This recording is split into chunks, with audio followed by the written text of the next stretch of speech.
Welcome back to my YouTube channel Tebas Rambut. Apa kabar kalian semua? Semoga sehat-sehat. Kali ini kita akan membahas tentang clipper. Ini tips dari saya. Apa yang kita lakukan saat clipper kita ini jatuh? Nah, di sini saya akan menjelaskan tips-tipsnya, apa yang harus dilakukan. Kerusakannya bisa diprediksi. Jadi hal yang pertama kita lakukan saat clipper kita itu jatuh, kita harus memeriksa keseluruhan bodi dari clipper tersebut. Nah, seperti ini kita periksa dari sini apakah ada yang pecah, bodi-bodinya. Selanjutnya, jika tak ada, kita periksa blade-nya. Umumnya kalau clipper itu jatuh, itu yang pecah. Kalau jatuhnya seperti ini, itu yang rusak seperti blade-nya. Blade-nya itu rata-rata di sini yang patah, ujung blade ini rata-rata kayak gitu. Nah, untuk ini yang saya contohkan clipper dari wall ya. Ini alhamdulillah clipper wall ini tahan banting. Walaupun jatuh, kerusakannya tidak terlalu parah, masih bisa diperbaiki. Nah, jadi untuk yang pertama kita cek itu body, kemudian blade-nya. Nah, kerusakan yang minim itu saat jatuh yaitu larinya settingan blade.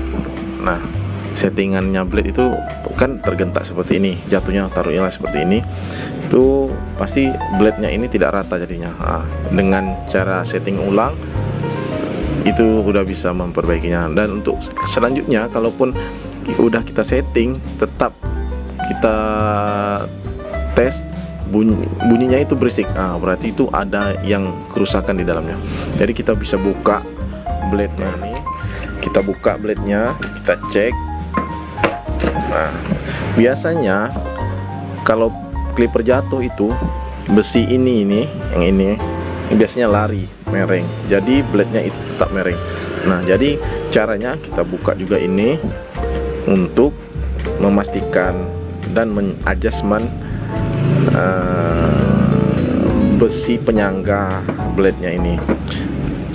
Karena saya beberapa kali jatuh. Nah, ini biasa yang sering lari, karena kalau dia jatuh ini agak mereng ke sini. Jadi kita harus mengetuknya sedikit dengan tukul atau apapun yang benda keras, bisa kembali posisi di awal. Nah, diketuk sebelah sini. Ini yang biasa mereng ini. Dan jika sudah diperbaiki juga masih juga berisik, kita cek lagi di sininya. Nah, kadang-kadang ini plastik ini kadang-kadang sering pecah. Kalau pecah ini pasti menimbulkan kebisingan, berisik. Dan kalau kita udah periksa ini juga udah benar, tidak ada pecah, masih berisik juga, kita periksa di dalamnya. Kita harus bongkar. Jadi kita harus bongkar, melihat isi dalam clipper tersebut. Nah, ini nih umumnya kalau jatuh itu kerusakan yang agak fatal itu ini baut bintang ini. Nah, ini baut bintang ini tidak bisa pakai kunci L. Kunci L-nya ya kunci L yang jenis bintang. Nah, jadi kita harus pakai jenis bintang. Ini biasanya terangkat di sini besi ini, jadi ini agak ke atas, jadi tidak menekan sehingga menimbulkan kebisingan atau berisik. Jadi kita harus setel ulang. Yang baut yang di depan ini harus agak ke bawah, men-setting besi besi yang ini. Yang belakang harus sistemnya turunan seperti ini. Nah, jika udah di setting ini masih juga berisik, berarti kita cek lagi yang di sini. Cek baut yang di sini. Nah, cek baut yang sini apakah ini udah loss atau tidak. Biasanya baut ini kan sanggahannya nih, case-nya ini kadang-kadang ini udah dull ataupun loss. Jadi kita harus memperbaikinya dengan cara yaitu kita bongkar ini lubang yang dull itu, kita harus kasih lem Alteco atau lem gajah. Setelah kering kita pasang lagi. Nah, itu kerusakan yang lebih lanjut.